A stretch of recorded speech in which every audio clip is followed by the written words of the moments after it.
Chase Elementary School in Arizona.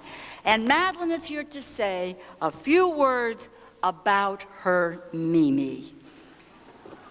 Are you ready, Madeline? Are you ready? Okay. My Mimi is going to be the first woman speaker because Mimi got this. That when the Democrats take control of the Senate and the House, that the Republicans are always afraid that they're going to lose all the spending that they acquired when they were been in office for 12 years, and they don't want any retribution for the attitudes and the way they've been acting in Congress. Can you elaborate on that? Kathy Kiely. Well, this question came up yesterday at a press conference where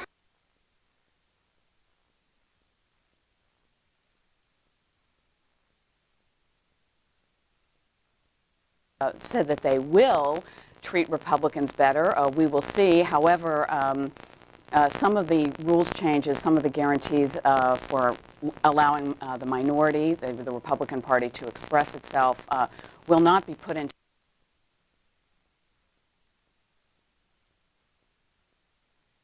St. Augustine's Confessions, Lord, make me chaste, but not yet. And so we'll see. But there's always a lot of hypocrisy that goes on. Republicans also, now that the Democrats are in charge, said they think balancing the budget is an important thing. One might wonder why they didn't do that while they were in office. So there's plenty of hypocrisy to go around here. And as soon as the shoe is on the other foot, the songs change. Detroit Independent, good morning. Good morning. I have three issues I'm wondering why they didn't address. Illegal immigration. I mean, that's the topic of conversation everywhere, and I would think that would be a top priority. Apparently, they're kind of trying to get away from even answering the questions. Second one, lobbyists. You've talked about them, but you didn't address the part where so many of them have members of their family as lobbyists. Look at Reed with 3. We have a senator here. She has a son. The third thing, the ethics end of it. Conyers, one of our congressmen here in this area, has been using his office staff as babysitters. They gave him a slap on the hand, and he said he would review the policies. Well, I think a man who has been in Congress that long certainly should be aware that you don't use babysitters, your staff as babysitters.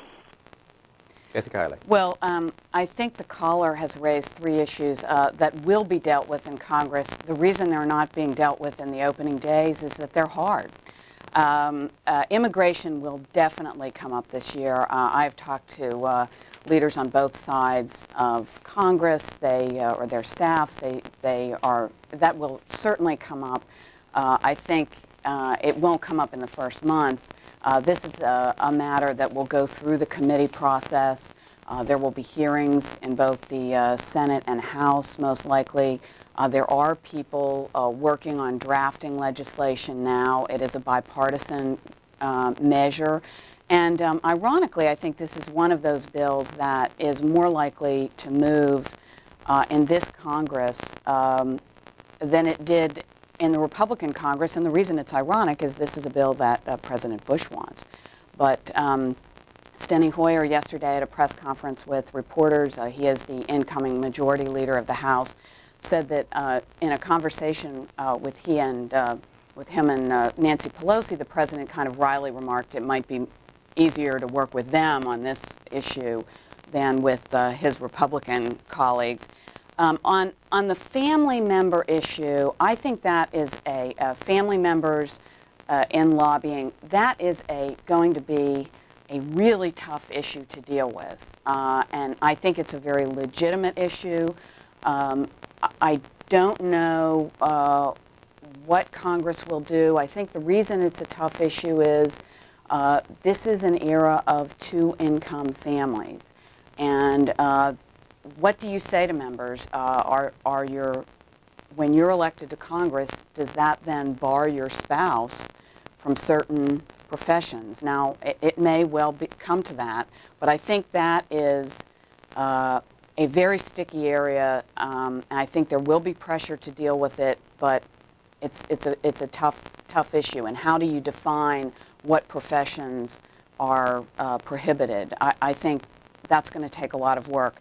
On the final point the caller made about what she called the slap on the wrist for John Conyers, that is really the heart of the debate over what to do, whether there should be an independent entity to kind of examine ethics issues. There are some people, and a lot of the watchdog groups we mentioned earlier, think there needs to be a quasi-independent agency to review ethics cases.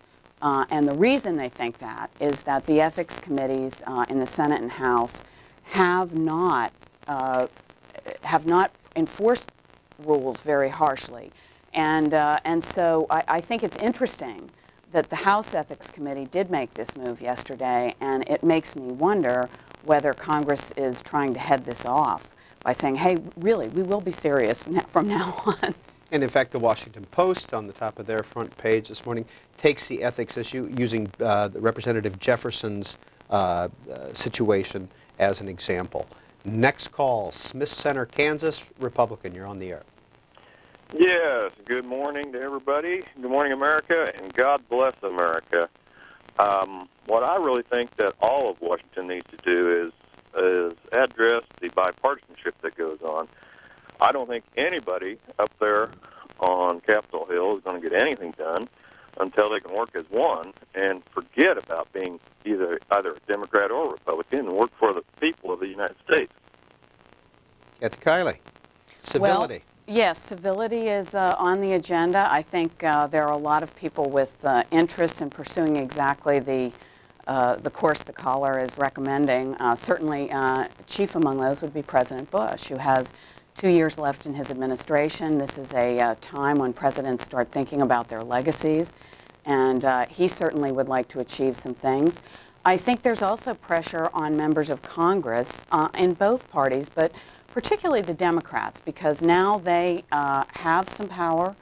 They don't have all the power. The president is still sitting in the White House, but I think they feel a need to produce, and the caller is right. There is no way to pass legislation in this Congress without some bipartisanship, primarily because it's going to take 60 votes to get anything that's controversial through the Senate because of Senate rules. And the Democrats don't have 60 votes there, so they're going to need to get some Republicans to vote with them. Next call, Cincinnati, Democrat. Good morning. Good morning. Before I comment on the new Congress, I'd like to say I'm very much against giving Social Security to illegals. And on the Congress, I say thank heavens that the Democrats won both houses and Senate, both the House and the Senate. And if they had not won, it would have been truly frightening. And I believe Nancy Pelosi will be a great speaker, and she could be a great president in 08. And last, does anyone believe that Bush wants to work with the Democrats when he's made them irrelevant for the last 6 years? Thank you. Kathy Kiely. Well, this issue about Social Security and illegal immigrants is one that keeps getting thrown up. I think it's important to point out, though, that the money that's being talked about is money that was paid into the Social Security system by some of these illegal immigrants. Now, it may be under, it would have to be under assumed Social Security numbers, but what I think members of Congress who favor this approach are talking about is not dipping into Social Security and giving money that wasn't earned, but the fact is that there are people out there who are working, who are putting money into the Social Security fund, and the question is, do you just deny them the money that they contributed to this fund? I think this is one of the knotty problems. It kind of reflects the broader issue that Congress is trying to grapple with, when it tackles illegal immigration. This is a country that for years has benefited from the labor of illegal immigrants. And now the question is, what do you do? Do you just kick them out? Say that they can't have any of their earnings? Yes, they did come here illegally, but they've made some contributions to the economy. So it's a very difficult issue, both economically, politically, and morally. In the U.S. House, the average age is 56. That's up from 55 in the last Congress. In the Senate, the average age is 62. The youngest House member is Representative Patrick McHenry, a Republican of North Carolina. He's 31. He'll be joining us a little later in this program. The oldest is Representative Ralph Hall. He is 83. The youngest member of the Senate is Senator Sununu from New Hampshire. And the oldest member is Senator Byrd from West Virginia. He is 89 years old. Average length of service in the U.S. House, 10 years. In the Senate, 13 years. The longest serving is Representative John Dingell, who will administer the oath to Nancy Pelosi. He has been in the Congress for 51 years. The longest serving in the Senate is Senator Byrd, 48 years. That's the longest service in U.S. history. You were mentioning that this is the oldest, before we went on the air? Well, according to the Congressional Research Service, we think that this is one of the oldest Congress, if not the oldest in history. I guess that reflects the country, because we are getting older as a nation, and it probably also is a reflection of this country's prosperity, that we are able to have longer lifespans. Just 6% of the members in the House are under the age of 40, and 5% are under the age of 40 in the House. Fort Smith, Arkansas Independent, you're on the air. Yes. Getting back to the illegals, it's been all over the news that if they work in Mexico and come over here and work for 18 months now, and Bush has signed this in, and probably the Republican Congress, that they can work 18 months and draw Social Security. We're back on the illegal immigration issue, and that's nowhere on the agenda. Well, the illegal immigration issue is not being talked about now. It's not one of the front burner issues for, say, the first 6 weeks of Congress, but it is on the agenda. Now, what the caller's talking about is there are proposals out there for temporary agriculture workers, et cetera, but the proposals that were being talked about last year have not been signed into law. They will be rewritten. You know, that Congress is over, it's done with. That means the new Congress has to start basically from scratch. Some of these proposals will be incorporated into the new legislation that's drafted, but this is one of those bills. It's a complicated issue, as we've talked about. It's not going to just hit the floor. It's going to have to go through committees in both the House and the Senate. It will be debated extensively.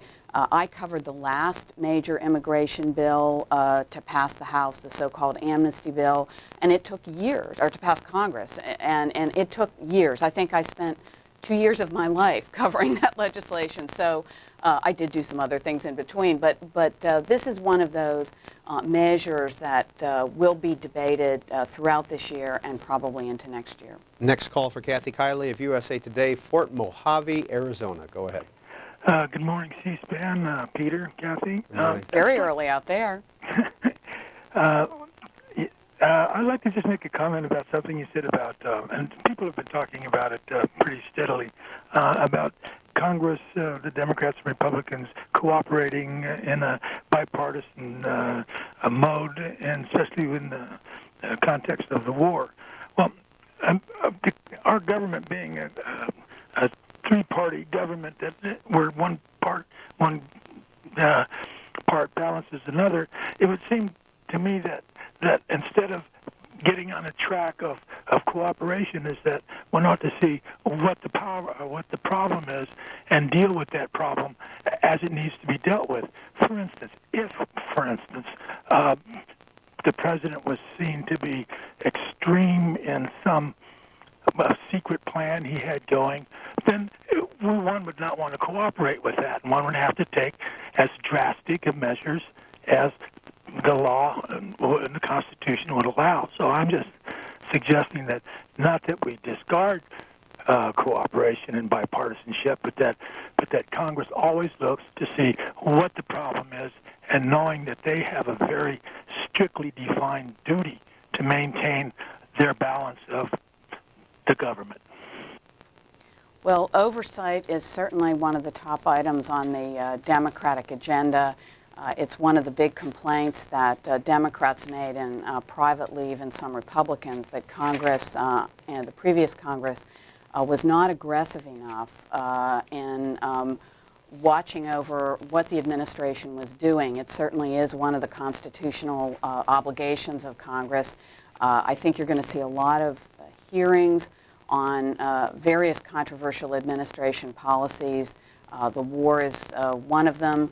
Some of the anti-terrorism programs that are controversial, that involve phone surveillance, that sort of thing. There's certainly going to be a lot of hearings and a lot of questions asked in this Congress. And as I say, I think some Republicans privately will be happy about that too. One of the things that I think is not always obvious, because so often we tend to talk about Democrats versus Republicans. In Washington, there's a lot of institutional pride too. And members of Congress are quite adamant about the fact that they are, as they often like to say, a co-equal branch of government. So it works actually better than some people might think in terms of the checks and balances.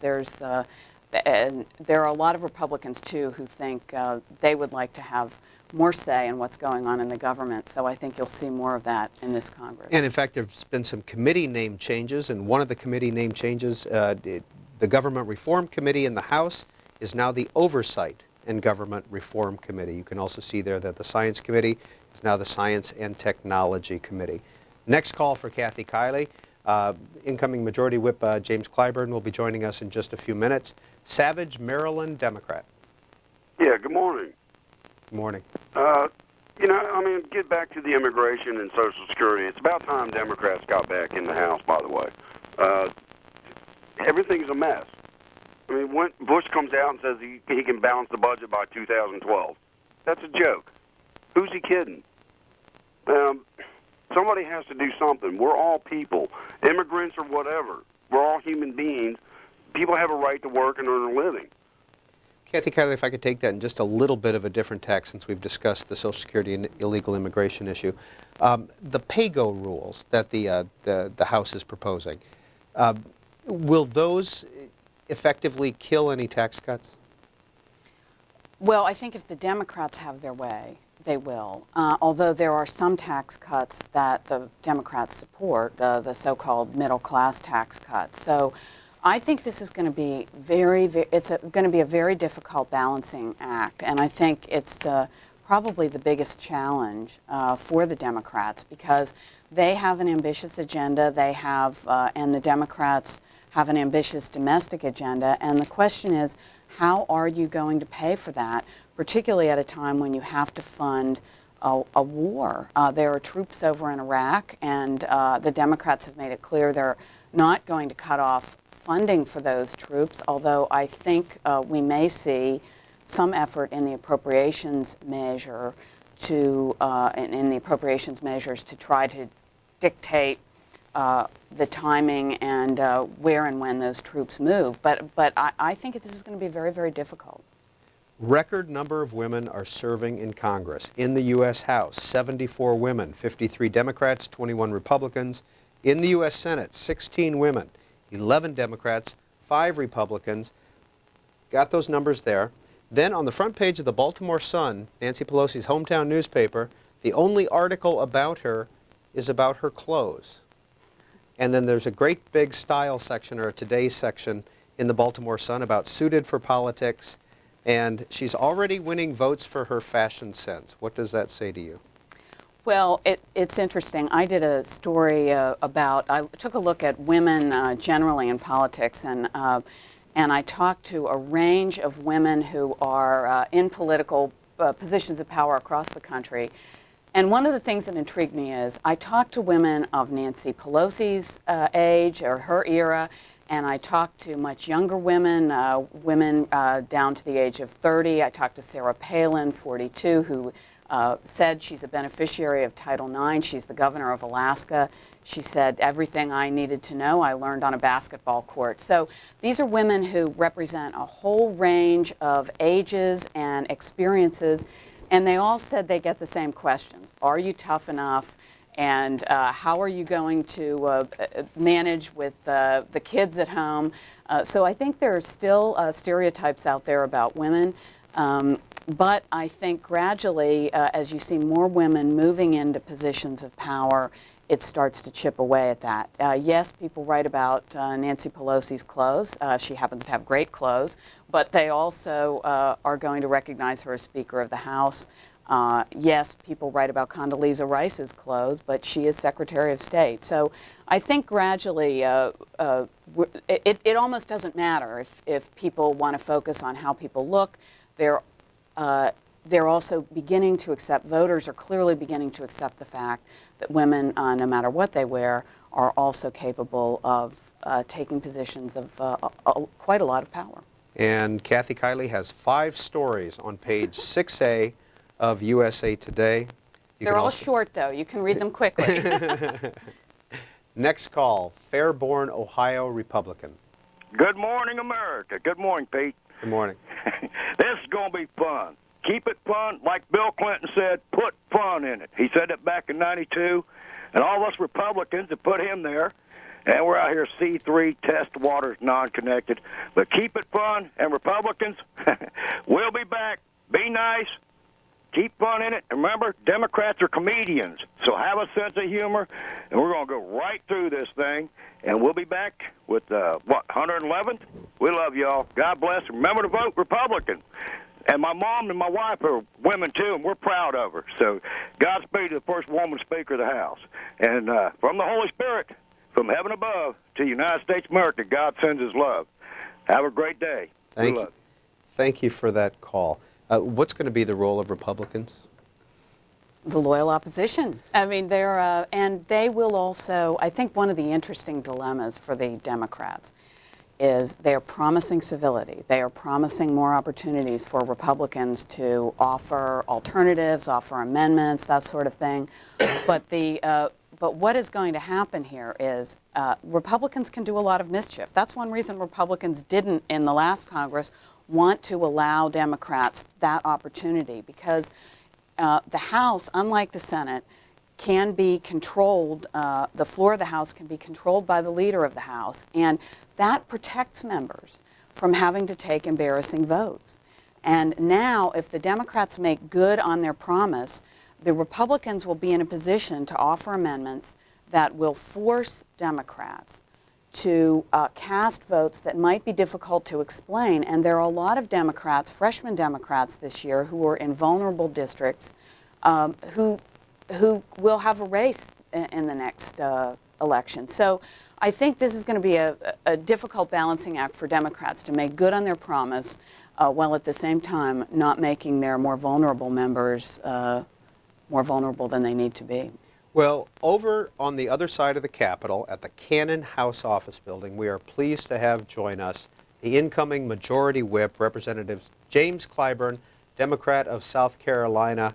Congressman, thank you so much for being with us. We appreciate it. Thank you so much for having me. One of your predecessors as Majority Whip was known as the Hammer.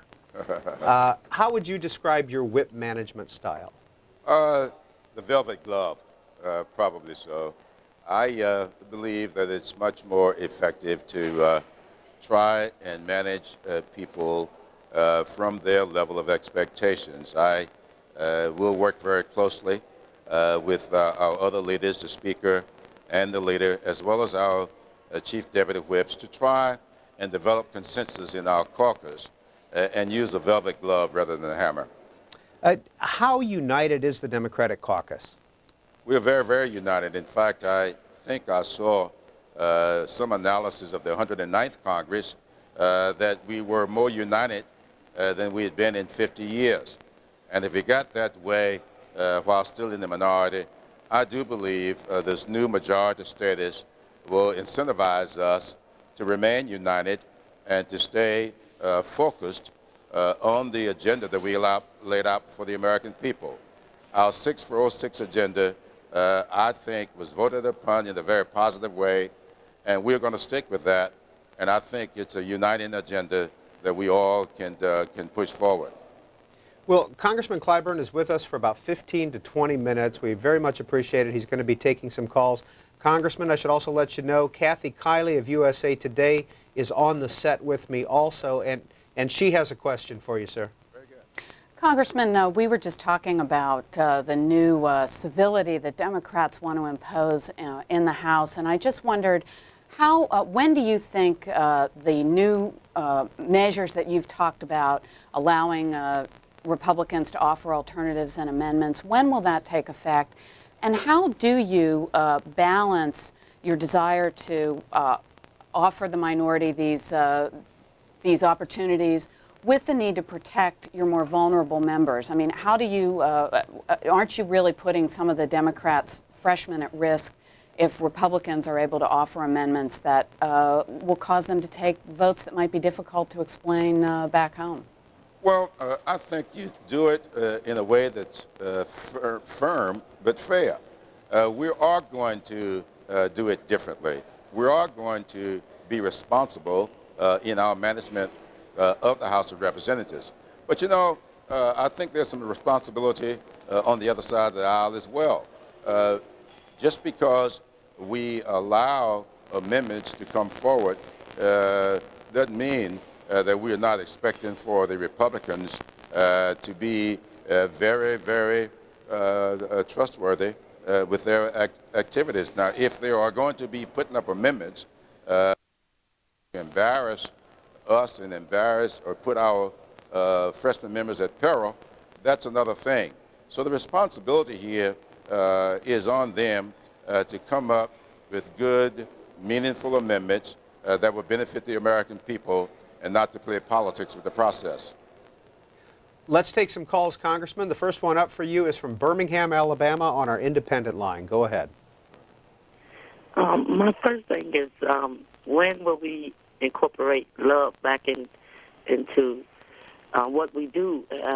Because they're not in positions to do for each other, but the people of the United States are not being sought out and taken care of. We have a war that's going on that, that's going to cost more and more money. And they talk about Democrats and Republicans, but what's the problem with just being the workers of the people? And why is it that the Democrats is always cleaning up the Republicans' mess? And I want to know, how can we say that we fight for democracy in other countries, but we haven't even swept out our own backyard. We still fighting against racism in America. We're still fighting against all kind of things right here in our own home. And they talk about immigration. Why do you try to kick out people that's trying to be productive? I can understand getting away from the people, taking away the people that want to be criminals and things of that sort. But why then you want to make an exodus of people that's doing the work, that want to do the work? No, I talk to my friends and I don't see I haven't heard one black person that want to go back into agriculture. Mexicans do those things. So, look, we all made for different reasons. Okay, caller, thank you. Let's get a response from the incoming majority whip. Well, there are a lot of whys there, but let me see, can I answer some of them? First of all, I think it has fallen out a lot, not just to clean up the mess in Iraq, but to clean up the mess right here on the floor of the United States Congress. That's why on today and tomorrow, we will be dealing with our ethics package. We'll call it our civil and fiscal responsibility packages. That is designed to drain the swamp, if you please, to clean up the mess here in the Congress. And that has fallen the Democrats a lot to do so. We are also trying to clean up the mess with the budget. And I'm pleased to see headlines this morning indicating that the president is coming to our side on how to go about doing that, to be responsible not just with trying to balance the budget within the next 5 years, but also to be responsible with earmark reform. That, too, is cleaning up a big mess here in Washington. Now, as it relates to Iraq, we can only have one commander-in-chief. That is the president. We do have 233 Democrats, but we cannot be 233 commanders-in-chief. We will, though, collectively provide the kind of oversight that has been missing for the last two Congresses. I do believe that if the past Congresses had provided oversight on Iraq, we would not be in the quagmire that we're in today. So we're going to work to clean up that mess by trying to provide oversight to whatever appropriations are made, whatever troop strengths may be risen to, and trying to make sure that the American people have input through us. Congressman Kathy Kiely of USA Today has a follow-up. Sure. Congressman, will the Democrats support the president if he proposes sending more troops to Iraq? I think that we have got to do what's in the best interest of our men and women who are trying to preserve the integrity of the effort there in Iraq. And if the president comes forward with a real good plan as to how these 40,000 or 30,000, whatever the number is, new troops are expected to do, we will take a look at that. Once again, as I said, we will provide oversight.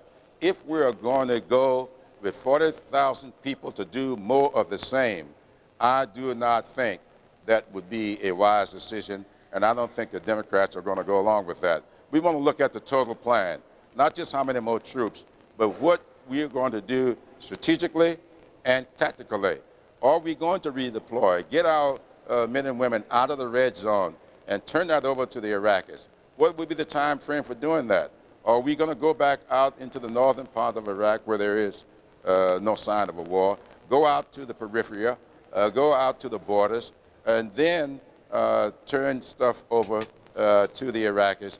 If we were to do that, I think that the president will find a lot of support from us. It can't just be more of the same, because we've been doing that for a long time, and all we will do is set up 30 or 40,000 more troops as targets. And the Huffington Post is reporting this morning from John Murtha's blog, I will be recommending extensive hearings on Iraq. Adrian, Michigan, Republican, you're on with the incoming Majority Whip, James Clyburn. Yes, how you doing, Representative? How are you? Good, fine, sir. I would like to know the first 100 hours of the House, how do they expect to pass? They have stem cell research they want to work on, Iraq issues, and oil subsidies. How do they expect to get that past a Republican president, which, maybe not yourself, but a lot of Democrats slandered and bashed it their way to get into office?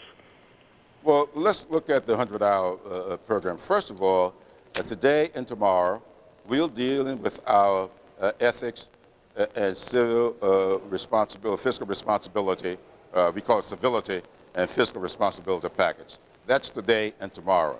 Next week, we are ripping 4 issues. The 9/11 Commission report, minimum wage, stem cell research, and prescription drugs. Then the following week is when we will take up those other issues that you are talking about. We are going to do that on the House side, send our stuff over to the Senate, and of course they've got a different set of rules. Now, we're going to do that by taking the first step. The second step will be up to the Senate, and then it will be up to the President to decide what he will do with the legislation when he gets it. We didn't say that we were going to make the President sign anything. We said, if you give us responsibility for running the House of Representatives, these are the things that we are going to do, and we are going to do those things. We will only lay the foundation. Nobody believes that you can do what needs to be done with energy independence in the first 100 days, or first 100 hours, or 100 days, or even 100 weeks. But I believe in 100 weeks we can look back on what we will have done with laying out a course of action that in 2 years can get us started on making this country energy independent, maybe in 10 years. And if you look at the package that we put forth, our American-owned and homegrown alternative energy program, that is what you will see in there, and that is what we plan to live by. Congressman Clyburn was first elected in 1992, so you served in the majority for 2 years before the Republicans took over in 1994. Sir, how does the mood of this, or how does today feel compared to the day that the Republicans took over? And not just, I mean, just the whole atmosphere. How does it feel?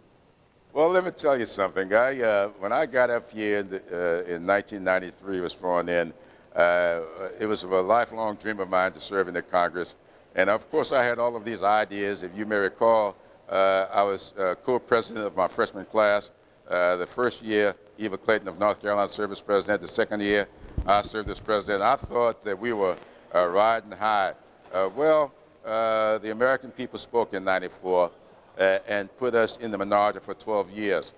I cannot describe the feeling the night of the election of 1994. I was dumbfounded. We had I guess we lost 52 or 53 seats. Well, it is almost indescribable what I felt this past November. But I also felt more responsibility this past November than I felt when I was first elected in '93. I do believe that my experience here for the last 14 years, my experiences have sobered me a whole lot as to what the responsibilities of elected members of Congress are.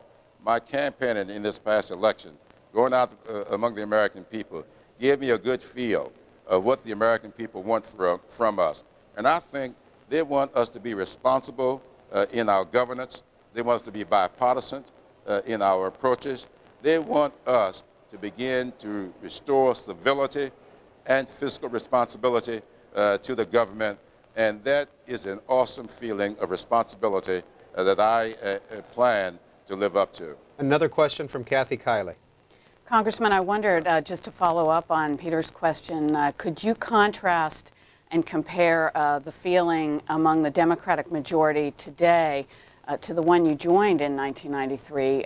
There are some Republicans who say they were reacting to what they felt were years of abuses and having the screws put to them by the Democratic majority.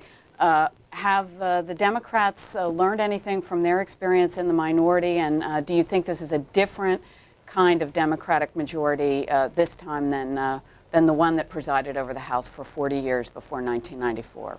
There is a big, big difference in these Democrats than that which I found in the 103rd. I can tell you there was a lot of arrogance among Democrats back in the 103rd. I experienced some of it myself. None of it do I ever remember being directed at me personally, but I watched the way a lot of people dealt with other members, not just across the aisle, but within our own caucus. You will never see that taking place among these Democrats. Nancy Pelosi has made it very clear that she is going to preside over a House of Representatives that's going to be civil toward each other, irrespective of political parties, irrespective of which caucus you may come from. You know, on the Democrat side, we've got 7 distinct caucuses within our caucus, which makes my job pretty tough. I tell people, in order for us to be successful, I have to get along with the Congressional Black Caucus, the Congressional Hispanic Caucus, the Asian Pacific Islanders, the New Democrats, the Blue Dogs, the Yellow Dogs. We have a lot of caucuses that we have to work with, but we are going to do it in a very civil way, because what we have experienced for the last 12 years is how not to run the House of Representatives, and we are not going to go down that road. A new direction, not just for the American people, but a new direction for the management of our caucus and the management of the House of Representatives as well. Time for 2 more calls with our guest. Next, Radford, Virginia, Democrat. Good morning, Mr. Clyburn. Good morning. Thank you for your service. Thank you. I would like to make a comment about the 109th Congress and how it may relate to the new Democratic majority. Of course, in the 109th Congress, the Democrats were essentially shut out in the committees by the timing and presentation of legislation. Quite often, legislation could not be read and considered in its entirety. And I would like a comment from you, Representative Clyburn, on the disingenuous nature of of the Republicans that we see parading across television talking about the Democrats really don't have in mind civility. And also, I know the intention of the Democratic Party is to include the Republicans, but how short is the memory of the complete shutout of the Democratic Party in the legislative process in the Congress? And how do you also feel about the supposition that there's disagreement among the Democrats? Personally, I feel that disagreement and negotiation is good for the country, and we have a diverse number of opinions within the Democratic Party. And how do you feel about our ability to come together with different points of view, being healing for the country, and coming up with a negotiated point of view for our party? Thank you. You know, we talk all the time about the strength of this nation, about diversity being the real strength of the nation. I think that what you get in the Democratic caucus is diversity.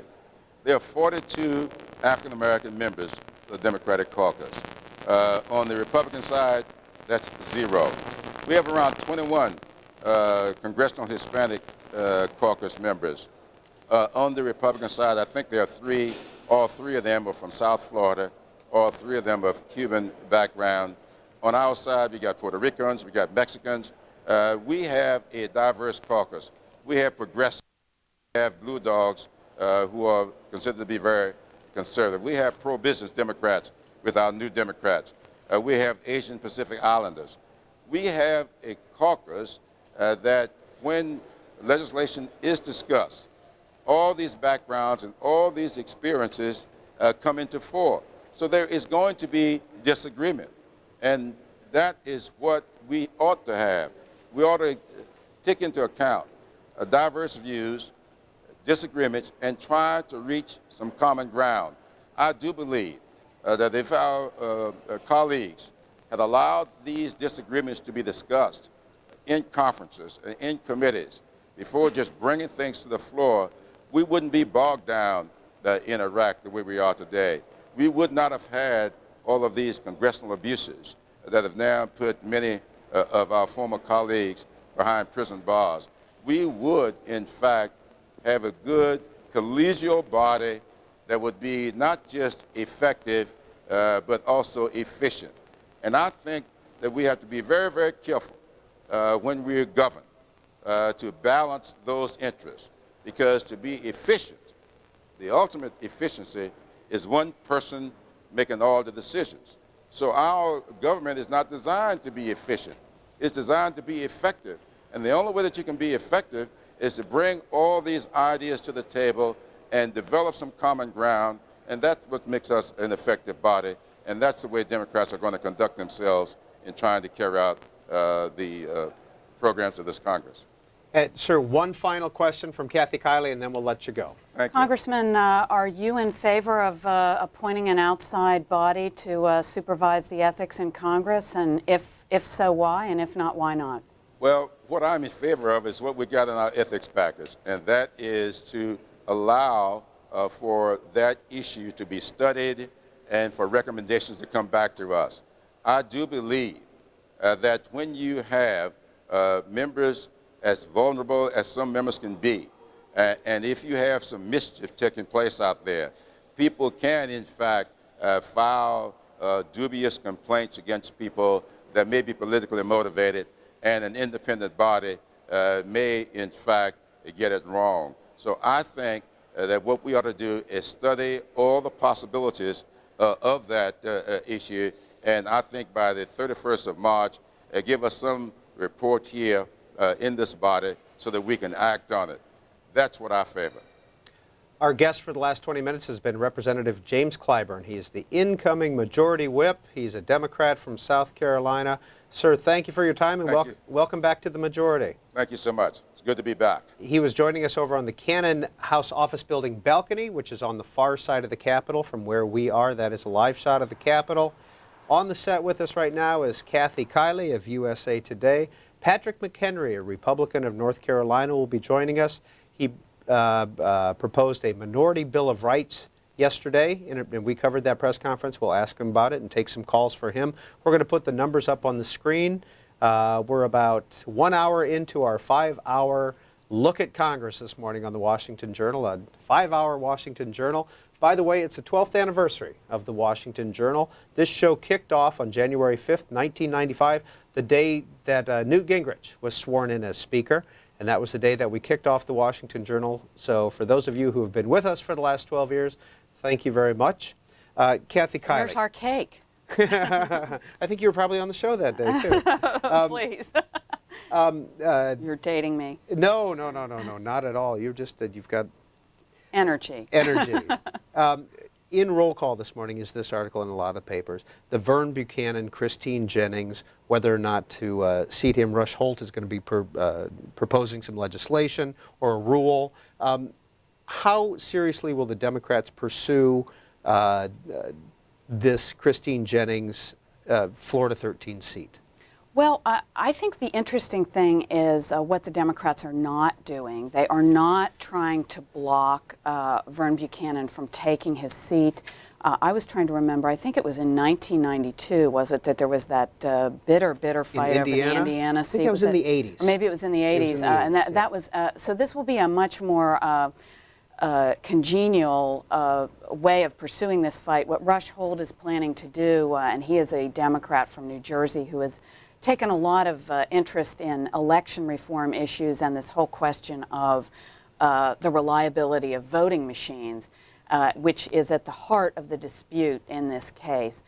He is just saying that Vern Buchanan will be seated basically without prejudice to Christine Jennings, his Democratic opponent, who contends she actually won this race. This is now the subject of a court fight in Florida. But the Democrats are saying we don't want this district to go without representation, so Mr. Buchanan will be seated, but the court fight will continue, and I think this case will be pursued very vigorously, certainly by Christine Jennings and the Democrats in Florida. Let's take some more calls. Pekin, Illinois, Republican, you're on the air. Yes, good morning and happy anniversary. Thank you.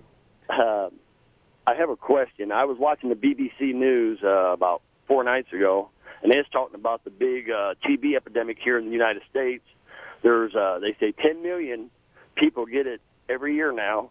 It's something that we have eradicated. They have wings in Boston Hospital that is locked down, and they have nothing but illegal immigrants in there. And that's why they're trying to pass this universal health care bill so they can take care of all these illegal immigrants who have this TB and they're bringing it into our country. Now, as an American citizen, my life is in danger because of these illegal immigrants coming into my country and not doing it the proper way and getting their shot. Well, it's really interesting how many questions and comments we've gotten today on the illegal immigration issue. I'm sure the members of Congress who are watching will be taking note. This is a very heated issue. It's a very important issue. Partly because of ramifications that the caller mentioned. There are health ramifications. There are strains that it puts on the health system in the country. So it's something that's going to have to be dealt with. But because of its complexity, because of the controversy, it will take longer than some of the measures that are going to be introduced initially. The votes that Congressman Clyburn talked about are going to be taken this month. There won't be any committee hearings on these bills. That's not the normal procedure in Congress, and I think the immigration bill is going to go through the normal procedure. Wichita, Kansas, good morning. Good morning. Go ahead. Caller, Yes. Go ahead. I'm calling about several different things. On these earmarks. Okay, caller, tell you what, we're going to put that call on hold. Got to turn down your volume when you get on the air, otherwise you bring the show to a sudden stop, and it just makes it easier. There's a little bit of a delay. Kathy Kiely, one of the things we haven't discussed that the Democrats are proposing and going forward with is the longer work week. Yeah, I think this is very interesting. The Democrats, this is more of an issue in the House. Because in the House, the Republican leadership, basically in the last Congress, the House members would arrive late in the day on Tuesday, and they would have a series of votes on what are called suspensions, which are bills that are non-controversial, and then they would meet Wednesday, Thursday, and then leave. And I think the real problem here, and I saw this a number of times, is that it was in committees, because the committees would be meeting Wednesday and Thursday morning, and there were also votes going on in the floor, because normally your committees would meet in the morning and the votes would be in the afternoon, but because of this very compressed schedule, votes were going on all during the day. And I saw witnesses who would come in, they would travel from across the country, and maybe it's not a big deal to members of Congress to go to a hearing, but it certainly is to the citizens who took time out of their work days and their lives and took the effort to come all the way to Washington. And I remember being at a hearing where a woman was testifying about how she had lost her business in Hurricane Katrina, and every 5 minutes the members would be jumping up to go take a vote. So the idea here is to extend the work week a little bit. Now, members do work when they go home. Let's not kid ourselves. It's a very busy job to be a member of Congress. But by expanding the work week a little bit here, I think one thing that might happen is that the witnesses who come to testify before Congress might get to say their piece uninterrupted, which I think would show a lot more respect for people, the citizens who come here to try to speak to their representatives. Wichita, Kansas. Now go ahead with your comment. Okay, I want to talk to you about earmarks and why can't the state take care of dealing with earmarks, and that the federal government tax is lowered so that the state is raised up, and that they can take care of their own earmarks, the things that need to be taken care of within the states, because the states know exactly what is needed as far as taking care of those things. Another thing is, are the states going to be able to enforce the immigration laws and work with ICE? Thank you, caller. Earmarks and immigration. Well, earmarks are, and I think the caller makes a good point, earmarks are usually for very local projects, and obviously the point is that why can't these be funded by the states?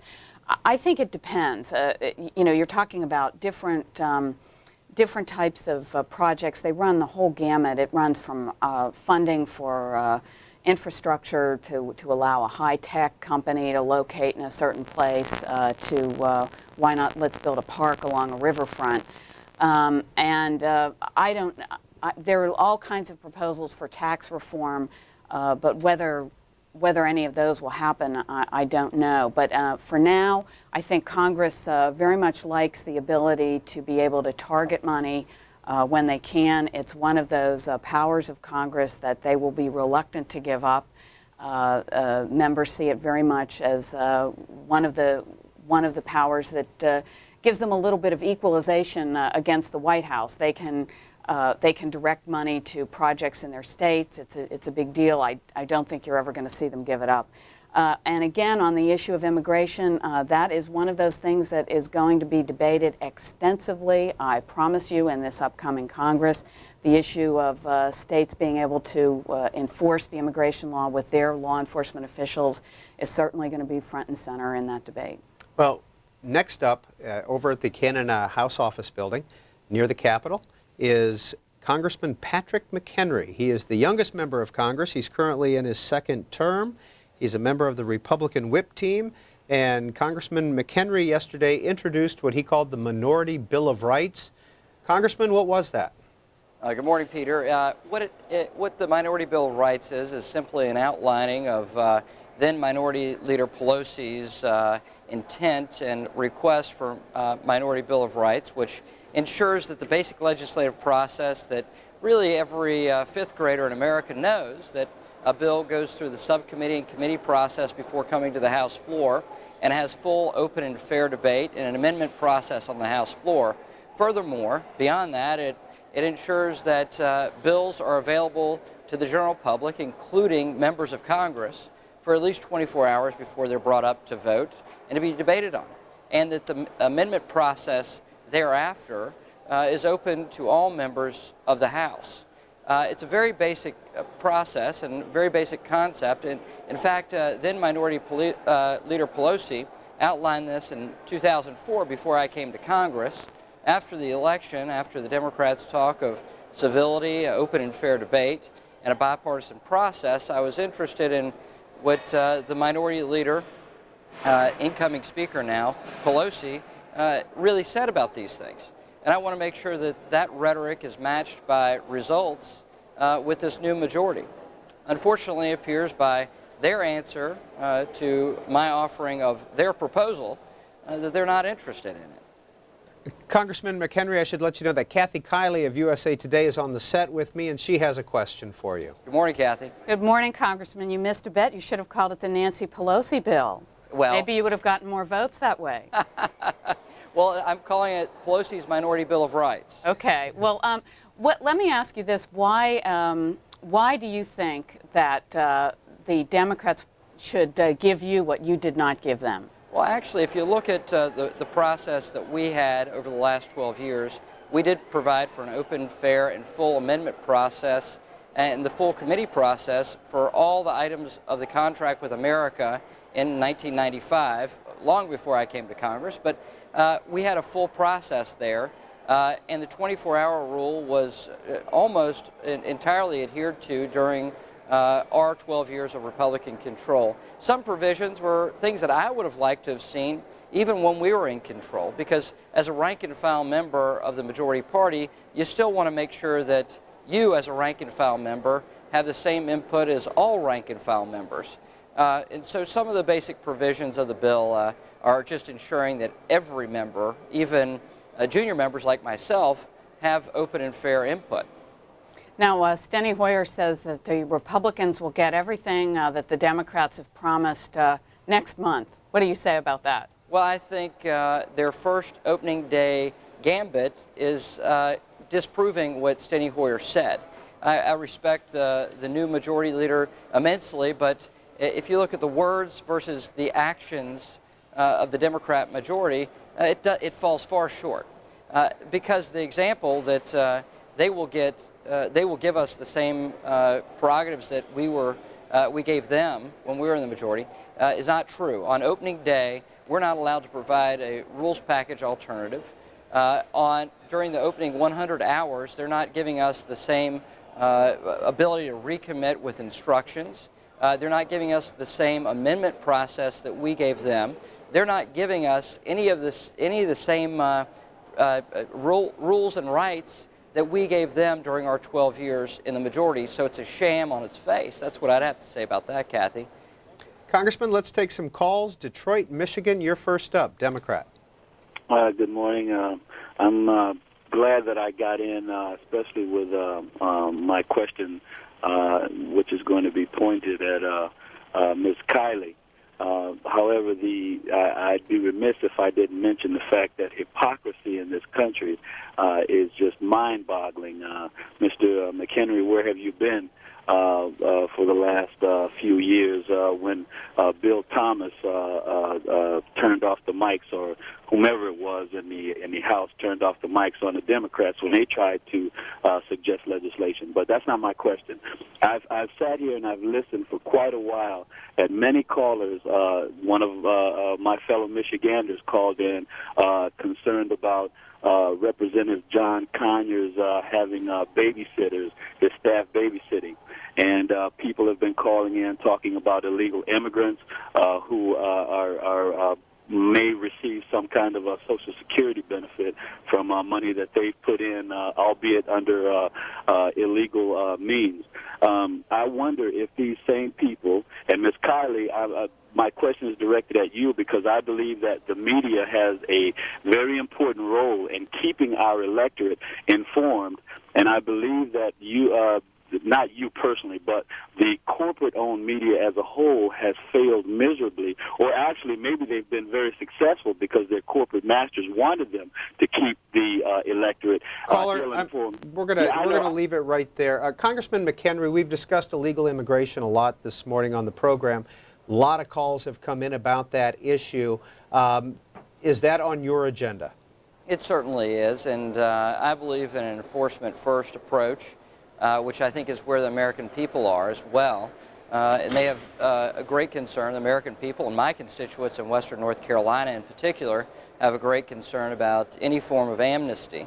I think with the new Republican, with the new Democrat majority, I think we're going to have a far different immigration proposal than what would come out of a Republican majority. And I think in many respects they're looking at some form of amnesty, some form of legalization, and they may call it something else because amnesty is not a popular word with American people at large. I think there's a big policy shift in terms of committee chairs and leadership in the House of Representatives and the Senate with the election that occurred in November. So I think we'll see a major change in that respect. And in addition to that, Peter, in response to the Detroit Democrat caller, I would say that what he doesn't realize is I was elected in 2004, and I'm not on the Ways and Means Committee, and so he's bringing up issues that, as a new member of Congress, I wasn't even elected yet to take on some of those issues. And if you see my service, I think I've been very much about fairness and openness in the process. I think it's in the best interest of the institution and in the best interest of democracy in general. Kathy Kiely. Well, Congressman, the new incoming whip, the Democratic whip, James Clyburn, just was talking to us earlier, and he said that the Democrats in their earlier majority were arrogant, and that they won't be this time around. Do you see any end in this cycle of retribution where the Republicans were angry, understandably so, when they took over the majority and how they had been treated by the Democrats for 40 years? And there's certainly an opportunity for revenge now that the Democrats are taking over after 12 years and under Republican control. What really are the possibilities for bipartisanship in this Congress? Well, I think with an election looming, as it always does for you folks in the House, but a presidential election coming up in 2 years. Well, Kathy, I think that's a great question, and I think this cycle of retribution should end. But it's very difficult with these close majorities in the House and in the Senate for true bipartisanship to flourish, because what you saw in the previous 2 years, from 2005 till the November election just a few months ago, is the Democrats' simple unwillingness to get along and work things out on a bipartisan basis with Republicans here in the House because there was an election looming and they had great hopes of taking over. Well, it turned out that they did take over, and the American people rewarded them with a majority in the House of Representatives, which, you know, I immensely respect in terms of the power of the democracy to change the policymakers here in Washington. But I think what we have to do is get beyond this. What we did as a new majority in 1995, after the '94 elections that swept in a big change in policymakers in both the House and Senate, was a willingness by Republicans to grant the Democrats the very things that Republicans had been asking for when they're in the minority. What you see now with the Democrats coming in with their 100-hour proposal, they're locking out the very things that they requested while they're in the minority. And I would call that, I don't know if I'd call it ironic, but some would call it hypocritical for them to demand certain rights but not grant them. And I think what we have to do is get beyond that to make sure that democracy can flourish here in the House, because I think that's what the American people want. They don't care about Republican ideas or Democrat ideas. They care about results and the changes in public policy. And so I think your question is very good, and I think I'm hopeful that we can get beyond that and work out some very positive things for the American people. I think the Democrats have some of that in their 100-hour proposal, but I'd like to have the process work where we can amend it and to make some of these items better and stronger and more accountable to what the American people truly want. Birmingham, Alabama, you're on with Congressman Patrick McHenry. Good morning. Good morning. I have a couple of comments and a question. And it's just nice and refreshing to hear someone wanting to be honest I was under the impression as an American, not a Republican or Democrat or a party person, that ethic meant being honest. Do you not take an oath? Do not all the members of Congress, whichever House or Senate that they're representing, do they not take an oath to be honest and to preserve the office that they are elected to by the people of the United States? If people would think and go back to being honest, the word ethics, investigations, and such like that would not come up. Congressman McHenry. And I agree. I agree with the caller from Birmingham. Thank you for calling.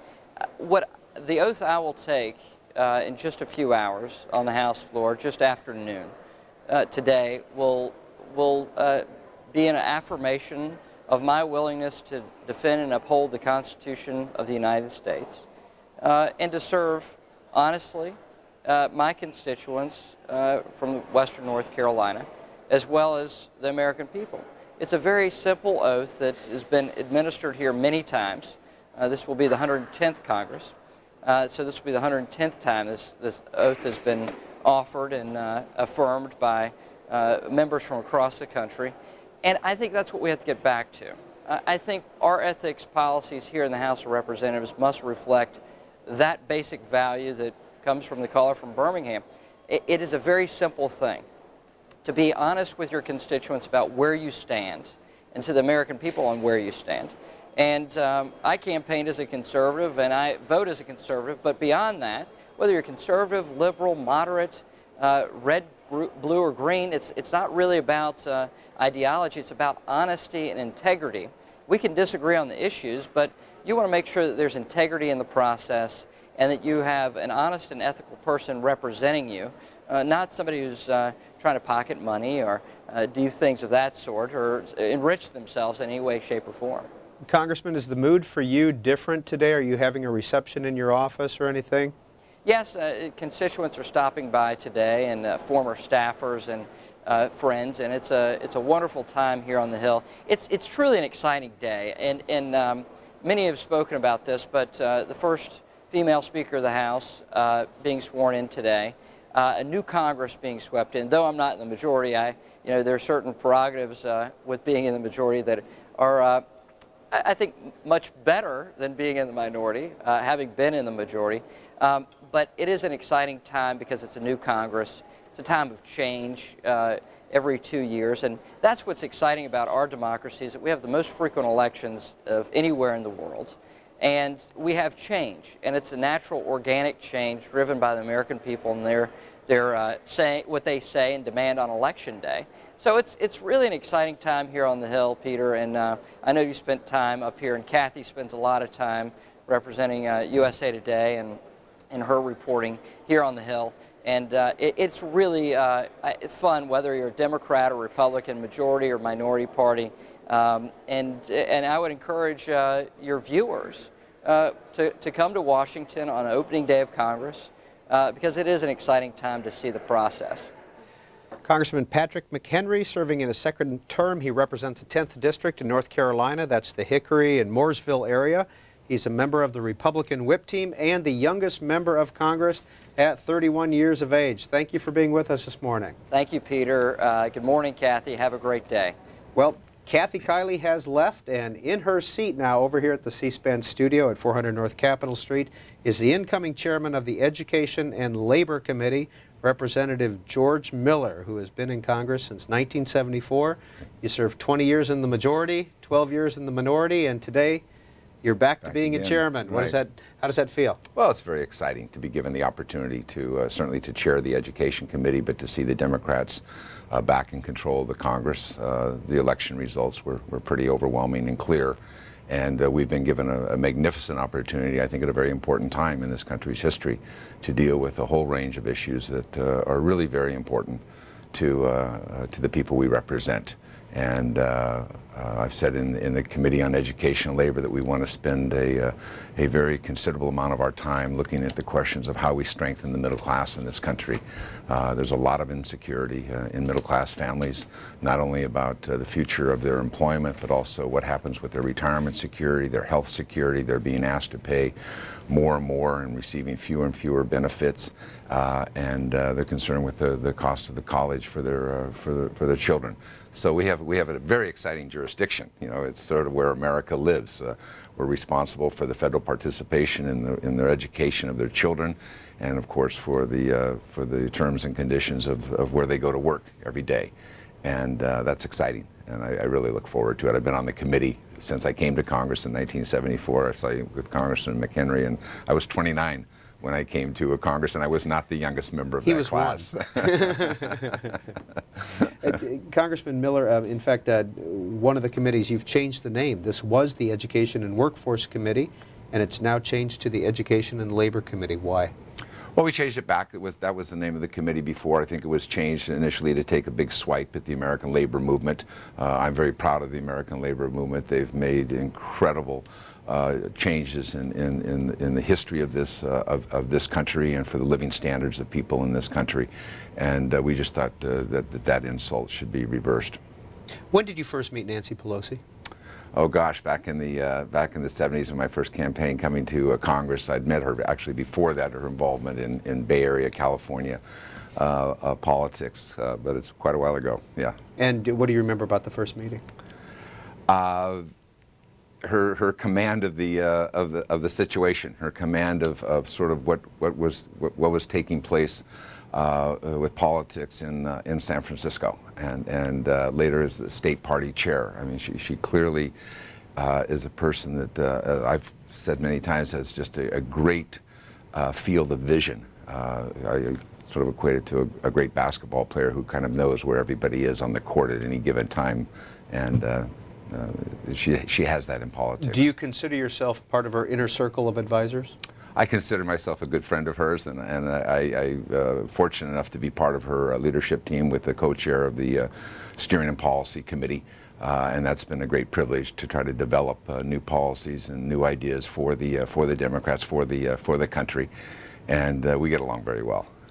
George Miller is the incoming chair of the Education and Labor Committee. He's here for another 10-15 minutes or so to take your calls. First up, Queens, New York, Independent. Go ahead. Hi, my question is, it's not related to, good morning, gentlemen, though. Good morning. The question is, we were talking about, I've heard everyone talk about agenda, especially related to illegal immigration, and since you're on the labor front, I would like to make that quick comment, is that labor is productive, the 12 million illegals or so, and we should be considered that. The question is there a place where the general public could go and look up the agenda for illegal immigration? What is your agenda? I'm sorry, the last part of the question. He was question. talking about immigration. Yes, yeah. And whether there's a place to go and look it up. But is that on your agenda? Well, clearly it's on the agenda of the Congress. We have our agenda for the first 100 hours to deal with the minimum wage and the 9/11 Commission and stem cell research and the cost of college. But immigration is very much on the agenda of the Congress. We tried to deal with it in the last Congress. Unfortunately, at the end of the day, the Republicans in the House decided that they would torpedo any efforts between the President and the Democrats and the Republicans in Congress. You know, Senator McCain and Senator Kennedy had worked together on a proposal along with Senator Hagel and others. We had a bipartisan document that we thought we could work from. That was really essentially destroyed by the Republicans in the House, and so we're back at it again this year. I think people are very serious in the Congress that we've got to come to grips with this problem. We've got to secure our borders. We've got to regularize the process by which people come to this country legally, and then we've also got to rationalize the population that's here. You cannot have 11 million people walking around the country without any status, without any knowledge of these people. It's not good for them. It's not good for the country, and that's the thorny part. Of course, people want to say, well, that's amnesty, and everybody just gets to come here and gets full rights. No, but we've got to give them some legal status. Otherwise, they're here to be exploited, as we all too often see, or we simply don't know who's in the country. And I think in this day and age, after 9/11, you can't continue that way. Waynesville, Missouri. You're on with Congressman George Miller. Yes, I'm calling in response to 110 Congress. These are the same people who gave us 44 years of deficits, and now they're going to fix the deficit problem and fix all these problems. I think all that stuff's a bunch of garbage. They're not going to be bipartisan in it. I'm going to watch them like I always do. And then there's not going to be no bipartisan in this stuff. They're going to fix immigration. Nancy Pelosi, her labors are the illegal immigrants. Well, let's go to the deficit issue, sir. Well, the deficit issue, it's interesting that I, as a liberal member of Congress back in the 1980s, introduced the first pay-as-you-go bill. I believe that you ought to have the courage of your convictions. If you believe it's worth spending the taxpayer money on a program, whether it's education or highways or the military, what have you, you ought to pay for it, either by cutting another program or by raising taxes. And finally, in the 90s, we put pay-as-you-go into place. And we started out with a $300 billion deficit, and by the time, every year, $300 billion deficits as far as the eye could see.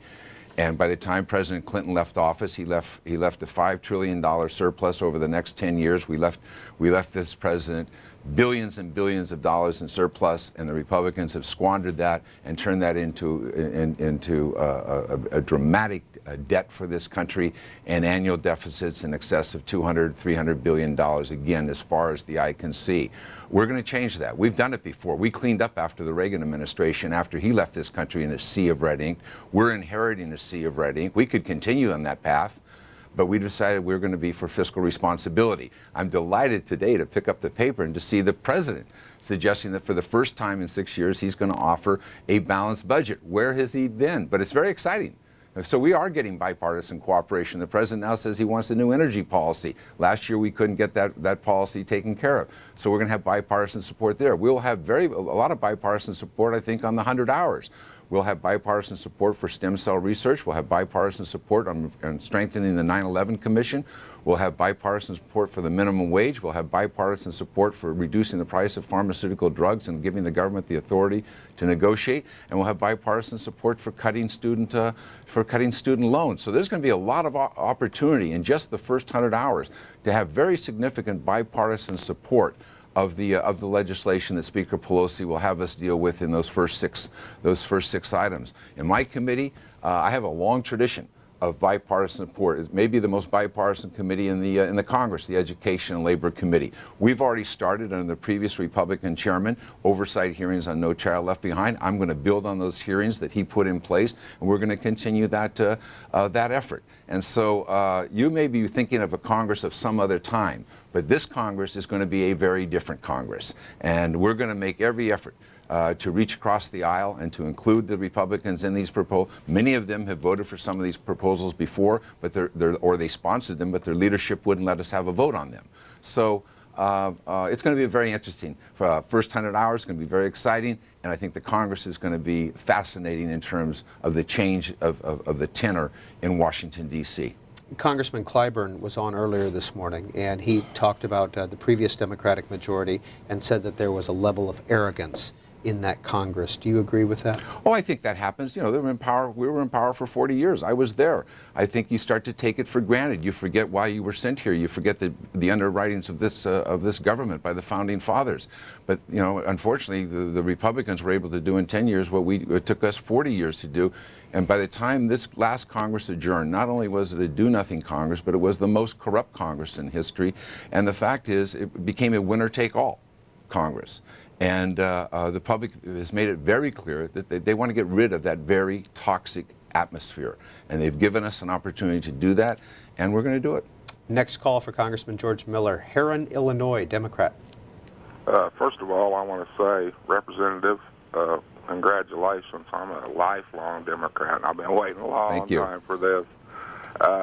You stole my thunder a while ago.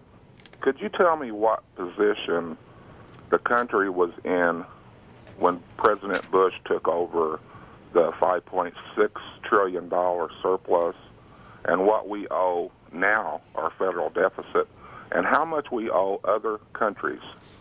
It's amazing the turnaround that this country's had.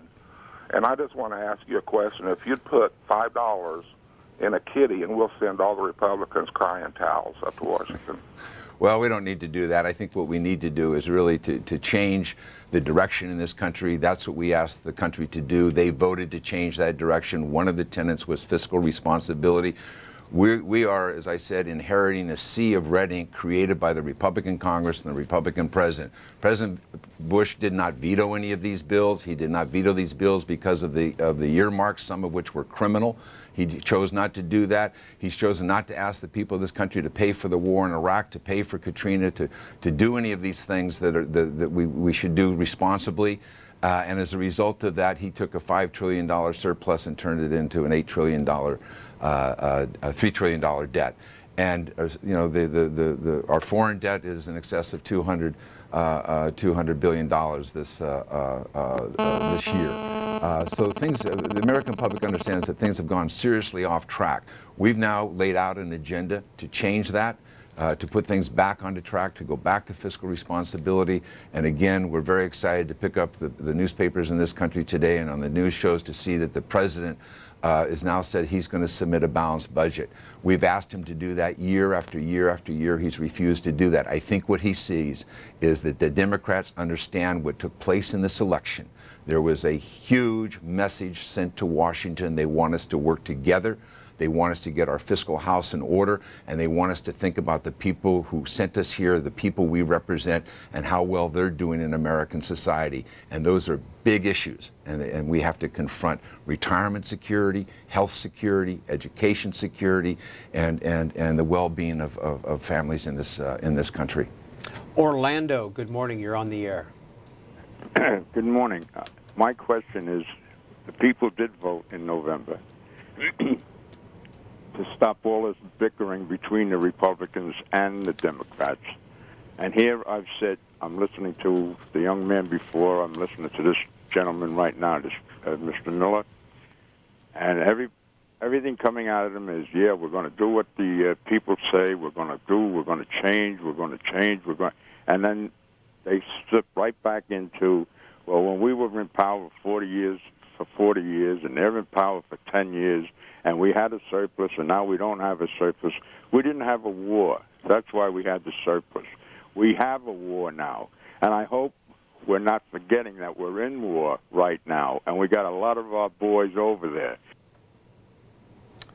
Listen, you don't have to tell me about Iraq. Iraq has been on my mind from the day this president made the decision to invade Iraq.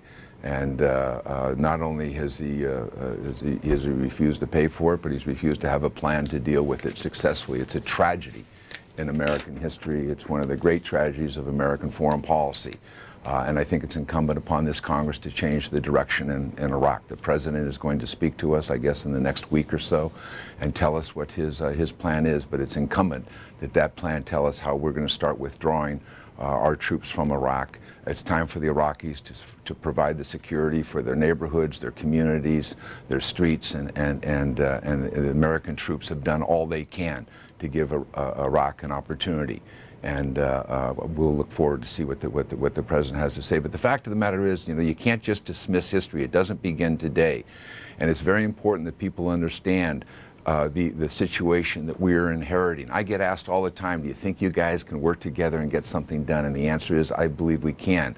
I passed one of the last bipartisan bills out of the Congress of a major status, and that was the No Child Left Behind Act, where I worked with President Bush, Senator Kennedy, John Boehner, who's now the Republican leader in the House of Representatives. I have a long history of passing bipartisan legislation. I look forward to doing that again. But I can't ignore the fact that when the Republicans took over, we were running a surplus. You'll remember Alan Greenspan said that we got rid of the 30-year note because we had too much money in the Treasury. We're starting to put money back, pay down the debt to Social Security, and all of that evaporated within the first couple of years. And it goes way beyond the cost of the war. And I know that's what they try to keep saying, but it goes to other decisions they made in terms of tax cuts to the wealthiest 1% of the people in this country. And I think we have a right to make sure that people understand that record and then move forward to change the direction of this country as people asked us to do in the election. And I think you'll see a very different Congress. I think you'll see very different results. An increase in the federal minimum wage, that is due to be on the floor on January 10th. Do you think we'll see a clean minimum wage bill? I think you'll see a clean minimum wage bill. This minimum wage bill is taking a 10-year-old minimum wage and bringing it up to today to $7.25. That's the minimum we can do. And the idea that the Republicans in the last session loaded it down with a lot of tax cuts and it ended up killing the bill. I think 80% of the people in the country believe that this federal minimum wage should be raised. Many states have raised it above the federal minimum wage. There's very little to debate here other than the economic and social justice of people who work very hard at very difficult jobs, whether they should end up below poverty every year of their working life. And we've got to change that. It has a huge impact for people at who are working at these difficult jobs in American society, for their children. It's interesting that you had Walmart come out supporting an increase in the minimum wage because they looked at their customers who go and shop in their stores every day, that these people simply did not have enough money to really provide the necessities of life. That's what happens to you if you work at the minimum wage all year long, and it's very unfortunate. We're going to change it, and again, I think we're going to have very substantial Republican support for that change. You having a reception in your office today? No, I'm not. No, I'm not. I'm going to a number of receptions for the new members. I have my granddaughter with me. She's going to join me in the swearing in, and that's going to be very exciting. She's very excited about Nancy Pelosi, the first woman to be Speaker in the How old is she? history. She's 12 years old. And what's her name? Her name is Michael. Yes. And we're very excited that she's here. And will you be going to a reception on the Senate side? One of your former colleagues, maybe you can see him here in the preview screen. We'll be interviewing next up on the Hill. You can see him there, Bernie Sanders. That's very exciting that Bernie's gone to the Senate. I think the Senate's going to have a very interesting experience with Bernie. He's a very committed person of strong principles and convictions, and I think he's going to add a great deal to the Senate. There's going to be no shortage of receptions for the new members. Senator Boxer is celebrating the fact that now with the Democrats in control, she's going to be chairperson of the Environment Committee. That's very exciting, and there's going to be a lot to do today. Incoming Education and Labor Committee Chair in the House, Representative George Miller, a member of the Watergate class of 1974. Thank you for joining us. We hope you'll come back as legislation moves through your committee. Thank you. Look forward And to now back over to the Cannon House office building, where we are joined by one of the newest senators, longtime House member, independent from Vermont, Representative Senator-elect Bernie Sanders is over there. While, Bernie. How are you, George? Good to be with you, Peter. Senator-elect, what do you think the biggest difference between the House and Senate for you is going to be? Well, in the House, I was on 2 committees. In the Senate, I'm on 5 committees. In the House, especially on the Republican rule, it was pretty hard to offer amendments. In the Senate, you can offer amendments on virtually every piece of legislation coming down the pike. So you can play a much more active role in the Senate on almost all of the major issues facing this country, and I'm excited about that prospect. Have you had a chance to learn all the Senate rules yet? No, I have not. It's going to be a very steep learning curve. At 9 o'clock this morning, Senator, you're having a closed session. What is that about? What that's about is trying to get the Senate off on a right foot, on a good foot, talking about the need for putting the past behind us and some of the acrimony behind us, and trying as best we can to have all members work together. Let's take some calls for Senator-elect Bernie Sanders. The first one up is on our Democrats line. Chester, Virginia. Go ahead. Chester, Virginia, you with us? Go ahead, please. Yes, I am. Caller? Yes, I am. Okay, caller, you got to go ahead with your comment. Yeah. I'm calling in reference to Veterans Affairs, and I'd like to see that the veterans get more support and all, and also that the employees that they get at Veterans Affairs be screened and looked at. Well, I'm glad that you asked that question, because it happens, I am on the Veterans Committee, which is one of the committees that I wanted to be on. And let me be very clear. At a time when the President has thought it appropriate to give hundreds of billions of dollars in tax breaks to the wealthiest 1%, provide corporate welfare for the oil companies, somehow in the midst of that, he forgot to fund in an adequate level the needs of our veterans. So what's happening in my state and all over this country is there are waiting lines for veterans. Hundreds of thousands of Category 8 veterans have been thrown off of VA health care, and I am very worried that for the returning soldiers from Iraq and Afghanistan, we are really not prepared to deal with their health care needs. We also have great backlogs in terms of the benefits claims process. So making sure that we get our priorities right, which is taking care of the men and women who served our country, should be one of the most important issues that the new Congress deals with. Senator-elect Sanders, I should let you know that Kiely of USA Today is on the set, and she has a question for you, sir. Okay. Well, Senator, I don't know if you remember, Senator-elect, I showed you the tunnels over to the Senate. Have you learned them yet? One day when you were rushing over from the House. Doing a little bit better, yes. But my real question is, what do you think about the President's proposal to, or possible proposal to increase the troop levels in Iraq? Is that something you could support? Not in a million years. I think the President's approach toward Iraq from the very beginning has been an absolute disaster. I think George Miller made a point a moment ago to say it has been one of the great tragedies in American foreign policies. We should never have gotten into that war in the first place. We were totally unprepared for what, in fact, transpired. And he has no plan in terms of how to get our troops home. We're in the middle now of a horrendous civil war. We're seeing a country falling apart. In my view, the United States has a moral commitment to do whatever it can to protect the Iraqi government, to work with the military, to make sure that al-Qaeda does not gain a foothold in the new Iraq. But we have got to bring our troops home as soon as we possibly can. I absolutely, in no way, will support an escalation of that war. 51 to 49 is the new makeup of the Senate. That's +6 for the Democrats.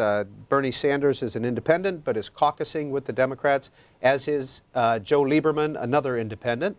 Knoxville, Tennessee, Democrat, you're on the air. Yes, thank you. Thank you, and congratulations to C-SPAN and the 110th Congress. I'm very excited about Nancy Pelosi. I'm very excited to hear what you just said, Senator Sanders.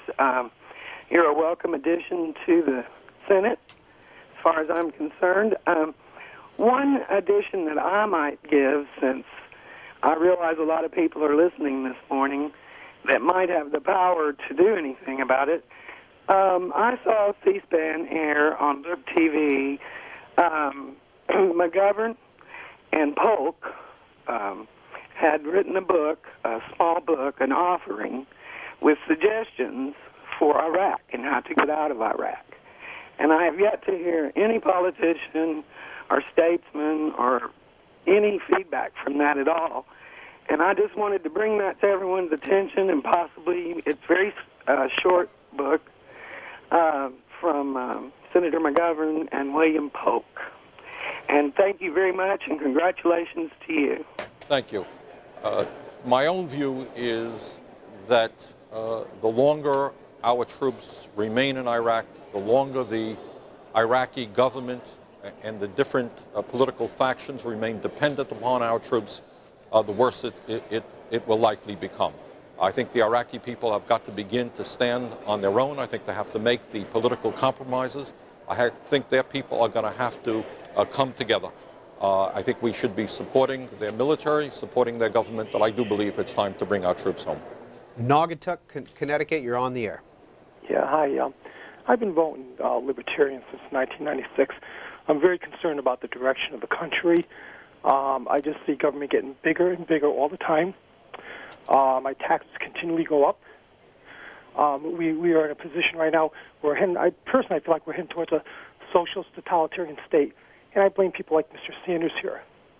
I think we have to purge the country of liberalism, and how we do that is we cut the size of local, state, and federal government by 90%, which means all these worthless government employees will get their pink slip and have to get a job in the real world like the rest of us.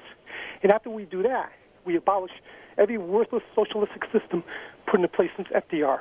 Abolish Social Security, abolish Medicaid, Medicare, welfare, food stamps, government housing. And after we do that, we can abolish this piece of garbage public education system. All right, and once we do all caller, we got the point. Senator-elect Sanders. needless to say. The issue here of what, in my view, is going on in America is we're seeing the collapse of the middle class.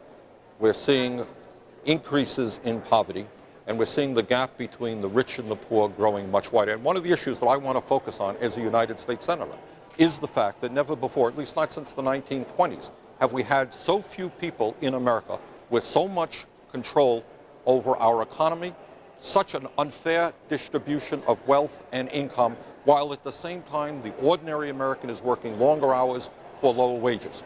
To my mind, what we should be abolishing are the hundreds and hundreds of billions of dollars in tax breaks that we gave to the very wealthiest 1%, while we don't take care of our veterans, while we don't make sure that middle-class families can send their kids to college, while we continue to have an absurd situation of being the only nation in the industrialized world that does not have a national health care program guaranteeing health care to all people. So one of the goals that I am going to be fighting for is a radical reordering of our priorities, very different than the caller indicated. But to say to the wealthiest people in this country, they have to join America. We're all in this together. We can't see poverty increasing and the middle class continuing to shrink. We need economic policies which help all people rather than just the very wealthy and the largest corporations. Senator-elect Bernie Sanders is one of 10 new senators. Senator, have you gotten a chance to know any of your fellow senators? Oh, sure. I have over the years known many of them and have had the opportunity to get to meet more of them. And who would you consider a friend in the Senate? Well, there are many friends. Obviously, Patrick Leahy of Vermont is somebody I've known for many, many years. Russ Feingold of Wisconsin, Barbara Boxer of California, Byron Dorgan of North Dakota, many good allies in the Senate. And thank you for being with us on this opening morning of the 110th Congress. Thank you for having me. In just a few minutes, Representative-elect Bill Sally, a Republican of Idaho, will be with us. He'll be, they have to get him all mic'd up and everything. In the meantime, we're going to continue to take your calls. Kathy Kiely, it looks like you wanted to say something there.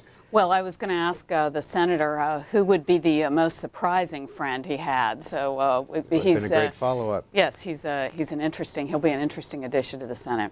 10 new senators this in the 110th. Senator Benjamin Cardin, Democrat of Maryland, of course, served in the House for a long time. Senator Amy Klobuchar, Democrat of Minnesota. Claire McCaskill, Democrat of Missouri. John Tester, Democrat of Montana. Sherrod Brown, another longtime House member, Democrat of Ohio.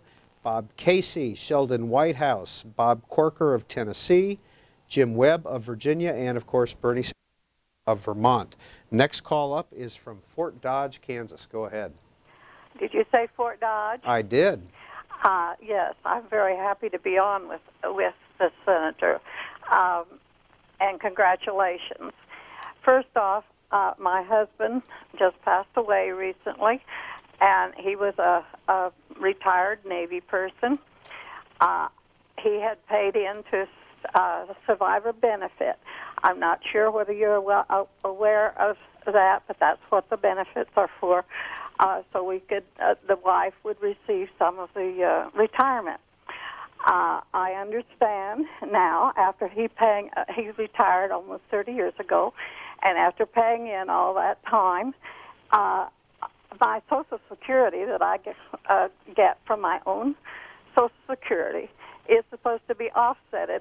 So I will only get what, since my Social Security is probably higher than what my survivor's benefit is concerned, I probably will not get anything. And that doesn't seem quite fair. We paid into both. I've been married to two sailors, in fact. My first one was in World War II, and the one who just passed away. Caller, thank you for that. We appreciate your calling in and for the veterans information that you shared.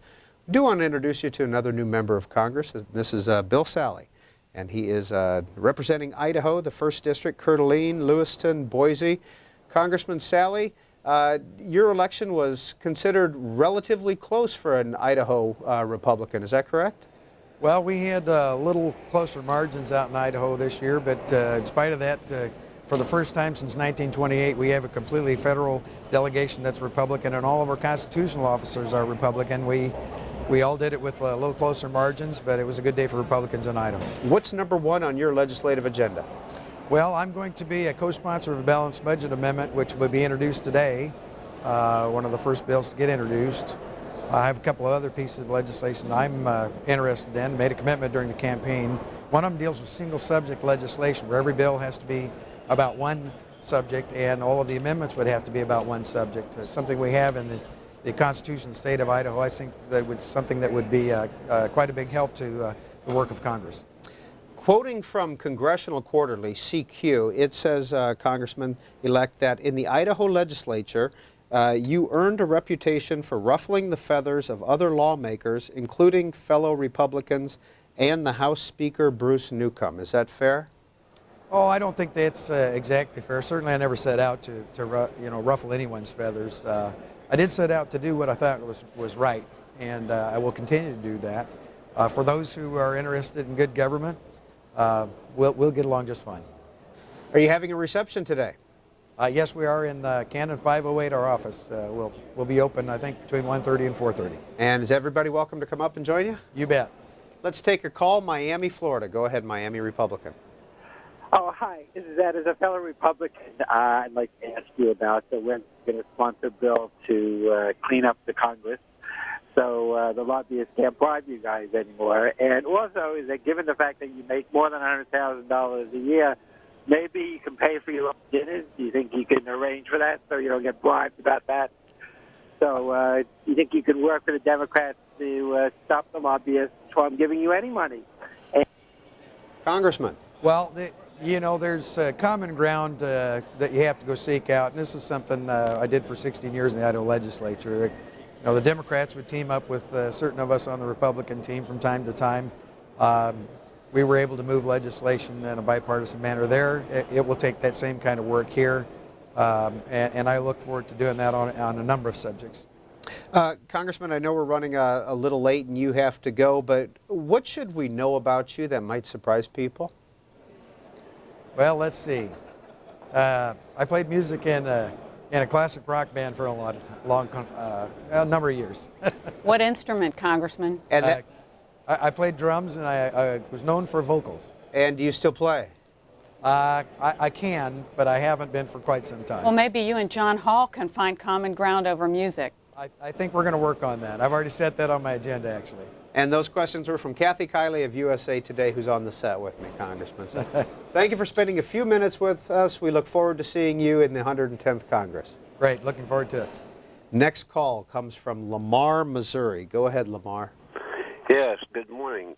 I called in as an independent. I was going to, Sandy Sanders is my favorite man. Excuse me. And I've been independent for 81 years. I got a special thing I want to mention here from the Senior Citizens League regarding notch babies. When they talk about Social Security reform, there's two things that I want to see them talk about. One of them is the notch baby gap that they can correct if they want to, and to take the cap off of the millionaires that don't have to pay Social Security on 2/3 of their salaries. I mean, if my son making $40,000 has to pay on 100% of his salary, why doesn't the man that makes $500,000 have to pay on all of his? Is there a chance that that cap will be lifted? That's a good question. I think one of the big questions is, will Social Security be dealt with in this Congress? I think there are a lot of people who would like to see that happen. But as I alluded to earlier in the program, we have a presidential election coming up.